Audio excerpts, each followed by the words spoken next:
இன்னைக்கு கருப்பு கவுனி வச்சு இட்லி தோசைக்கு தான் மாவு வந்து ஊற வைக்க போகிறேன். அதுக்கு நம்ம நார்மலாக வீட்டில் டீ குடிப்போம்ல, அந்த டம்ளரில் 2 டம்ளர் கருப்பு கவுனி அரிசி எடுத்துக்கிறேன். நீங்கள் 1 டம்ளர் இட்லி அரிசி, 1 டம்ளர் இந்த கருப்பு கவுனி அரிசி கூட எடுத்துக்கலாம்.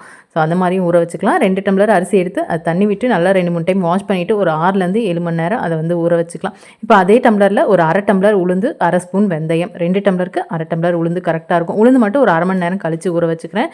எப்பயும் போல் இட்லி தோசைக்கு மாவும் வந்து ஊற வச்சுருக்கேன். அந்த மாவு ஃபஸ்ட்டு ஆட்டி எடுத்துட்டு அதுக்கப்புறமேட்டு இந்த மாவை வந்து போட்டு விடுவேன். புது வீடு கட்டி குடி வந்ததுக்கு அப்புறமேட்டு ஃபஸ்ட்டு வாங்கின பொருள்னா அது வந்து உப்பு ஜாடி தான். அது வந்து ரொம்ப ஆசைப்பட்டு வாங்கினேன். நல்லா அட்ராக்டிவாக இருந்துச்சு கலரு.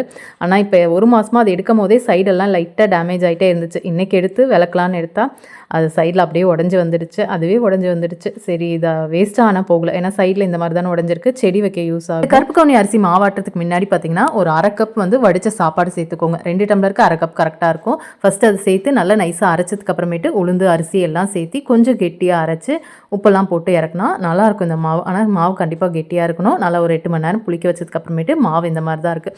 இப்போ இதை நம்ம தோசை சுடுறதுக்கு இட்லிக்கு எல்லாமே நல்லாயிருக்கும். காலையில் நான் இன்றைக்கி வெண்டைக்காய் சாம்பாரோட இந்த தோசை வந்து கொடுத்தேன். சூப்பராக இருக்கும் சாப்பிட்றதுக்கு. கொஞ்சம் அந்த கருப்பு கவுனி அந்த அரிசியோட வாசம் மட்டும் லைட்டாக இருக்குமே தவிர மற்றபடி டேஸ்ட் எல்லாம் சூப்பராக இருக்கும். நீங்கள் இட்லி அரிசி ஒரு பங்கு, இது ஒரு பங்கு போட்டு செஞ்சாலும் அதுவுமே நல்லாயிருக்கும். கண்டிப்பாக ட்ரை பண்ணி பாருங்கள்.